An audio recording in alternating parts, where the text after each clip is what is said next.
आपल्या कुंडलीमध्ये जर शनी अशुभ असेल, मेष राशीचा नीचेचा शनी असेल, अशुभ ग्रहाबरोबर शनीची युती असेल, असा शनी जर आपल्या कुंडलीत असेल तर याचा प्रभाव आपल्याला आपल्या जीवनावर भरपूर पडतो. नियमित छोटे मोठे अपघात होतात. टीबी सारखे आजार अचानक उद्भवतात. अर्धांग वायू सारखे आजार होतात.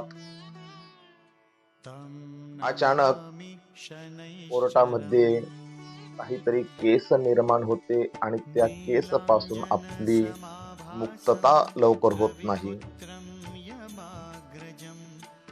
अशा अनेक प्रकारच्या समस्या निर्माण होतात.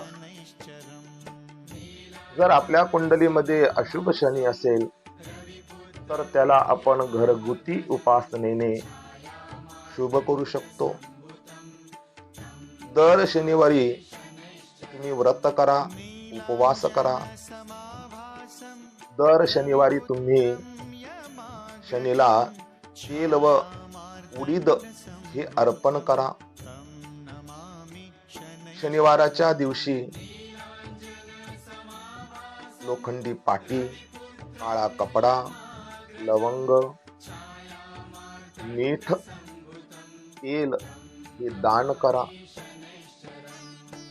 मांसाहार बंद करा, मद्यपान बंद करा.